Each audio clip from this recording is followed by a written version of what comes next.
سمجھے؟ اس کا نائب بیٹھتا ہے، شیخ کا نائب خلیفہ، سمجھے؟ استاد کا نائب استاد کی جگہ بیٹھتا ہے، امام کا نائب امام کی جگہ آتا ہے۔ بات سمجھ میں آ گئی؟ اب امامت کا سلسلہ چل رہا ہے، امام اگر موجود نہ ہے، نہیں ہے اس ظاہراً، تو اس جگہ کون بیٹھتا ہے؟ نائب۔ جب آپ اقتدا کرتے ہیں امام کی تو کیا کہتے ہیں؟ تابع اس نائب امام کی، تابع امام کی۔ کھڑا کون ہے؟ نائب امام ہے، مگر آپ کی زبان پر کیا نہیں آتا؟ نائب نہیں آتا۔ وہ نائب بھی کیا آپ کے اقتدا میں؟ امام ہی ہے، سمجھے؟ خلیفہ ہے پیر کا، جب اسے دیکھتا ہے تو خلیفہ سمجھ کے نہیں دیکھنا، پیر ہی ہے جو اس کے آئینے میں ظاہر۔ اور جب پیر آ گیا تو کیا دیکھنا؟ نبی ہی ہے جو اس کی صورت میں آ گیا،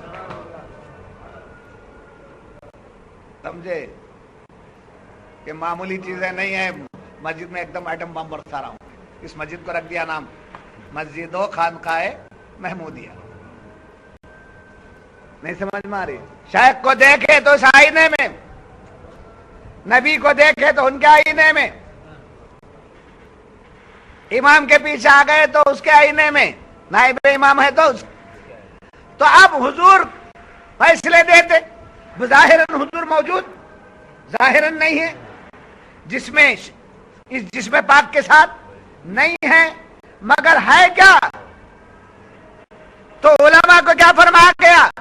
وارث نبی، نائبان رسول، کیا ہے؟ نائب۔ تو مفتی کون ہے؟ مفتی کا فتویٰ مفتی کا نہیں، عالم کا مسئلہ عالم کا نہیں۔ عالم جب اپنا مسئلہ بیان کرتا ہے تو دھوکے میں آ جاتا ہے، عالم جب سچی بات بتاتا ہے تو ظاہر عالم بول رہا ہے، باطن میں محمد بول رہا ہے۔ اسی واسطے عالم کی اتنی قدر کرتے، مفتی کی اتنی قدر کرتے، شیخ کی اتنی قدر کرتے، سمجھے؟ کس لیے؟ اس میں وہ نظر آتے۔ تو معلوم ہے سرکار آئے اور چھپے، سرکار آئے اور چھپے۔ جب تک سرکار ظاہر تھے کوئی دکھتا نہیں تھا۔ نہیں سمجھ ہماری بات؟ ارے نہیں سمجھے تو میں کیا کروں بابا، یہ تو مچل کے لینے والی بات ہے۔ سرکار جب تک رہے کوئی ظاہر نہیں تھا، صدیق تھے مگر خلیفہ نہیں تھے، فاروق اعظم تھے مگر خلیفہ نہیں تھے، حیدر کرار تھے مگر خلیفہ نہیں تھے،